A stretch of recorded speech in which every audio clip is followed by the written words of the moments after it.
L'Aïd el-Kébir, c'est ce lundi. Cette fête célèbre la fin du Ramadan, la fin du mois sacré de jeûne.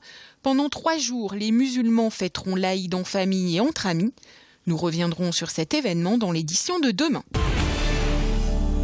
La fin des soldes, c'est ce mardi 29 juillet. Pour Radin.com, malgré les rabais, les soldes n'ont pas eu le même succès que les années précédentes.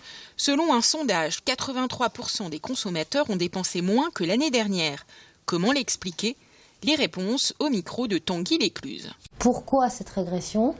La météo, comme toujours, la météo qui a plutôt été morose cette année. Un événement planétaire, on le sait, c'est la Coupe du Monde, donc l'esprit n'était pas forcément qu'au sol, il était un petit peu pris ailleurs.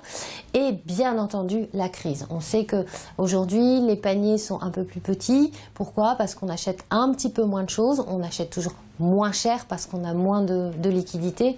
Donc la crise reste encore un des arguments de régression.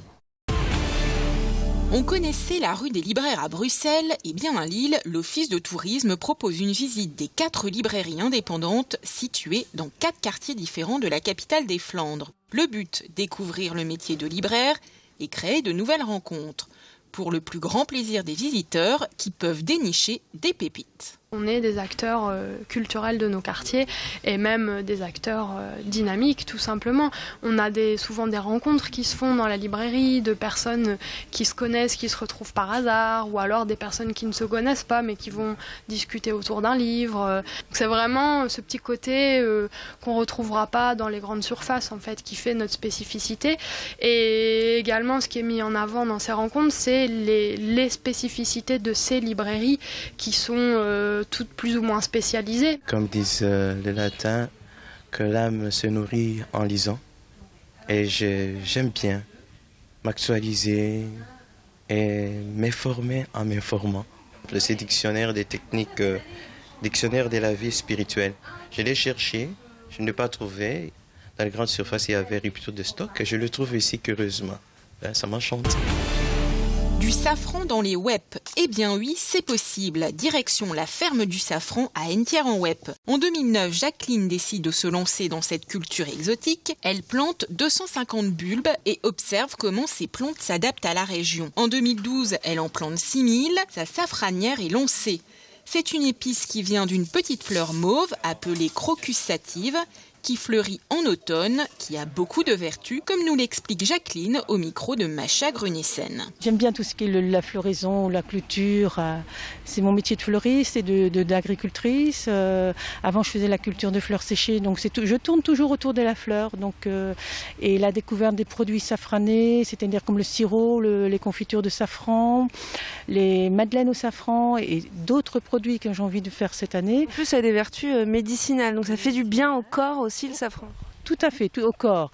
Mais simplement même pour, pour l'esprit, entre parenthèses, être bien dans ses baskets, prenez un thé au safran, du lait au safran. C'est aphrodisiaque, anti-inflammatoire, antioxydant et un rehausseur de morale. C'est toujours très bien dans la vie.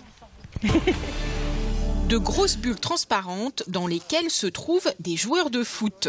Non, vous ne rêvez pas, ce sport existe et c'est le bubble bump. Un sport physique qui demande beaucoup d'énergie, mais c'est très drôle. C'est épuisant et c'est sympa, c'est très fun. C'est canon, on dirait que c'est le Vietnam. Non, c'est vraiment la guerre, on est dans une bulle et ouais, ça envoie grave. C'est très drôle, beaucoup de chocs, on sait pas trop où on en est. Très difficile de construire une stratégie, c'est très difficile de toucher le ballon et du coup ça laisse place au hasard. On shoot d'abord les gens et après on shoot le ballon. On est enfermé donc il fait super chaud là. Après physique, oui, je pense que quand on est à fond, c'est physique. Parce qu'on bouge dans tous les sens, il faut déjà le porter un peu, la bulle. Le bubble bump ressemble au rugby et au football américain. Les sportifs peuvent ainsi se percuter et tomber au sol sans se faire mal. Chaque but doit être obligatoirement célébré, sinon il n'est pas validé. Et c'est surtout accessible pour tous. Ça peut plaire à tout le monde, pas forcément des footballeurs, des hommes, des femmes. Aujourd'hui, par rapport à la clientèle qu'on a, on s'aperçoit que 80% des gens qui font du bubble sont des gens qui ne font pas de football. Voilà. Donc ça s'adresse à tout le monde et c'est vraiment très très très ludique. Il y a beaucoup de demandes pour des enterrements de vie de garçon. Il y a de plus en plus d'entreprises également qui font la démarche de me contacter, justement un petit peu comme cette entreprise qui souhaite un petit peu resserrer les liens, faire ce qu'on appelle tout simplement du team building. Fouiller le sol pour découvrir des trésors cachés, vous en avez toujours rêvé. Eh bien, Aspagno vous emmène le temps d'une après-midi dans l'Antiquité, pour le plus grand bonheur des enfants. Il faut fouiller, il faut pas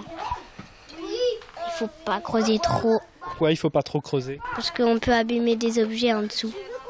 Je suis en train d'essayer de trouver tous les contours de ce morceau de charbon de bois. Je pense que ça va prendre encore un peu de temps. On a trouvé des morceaux de tuiles, surtout. Et beaucoup de cailloux. Différents stages sont proposés chaque semaine. Fin de cette édition donc aujourd'hui et l'information continue dans un instant sur Grand Lille TV.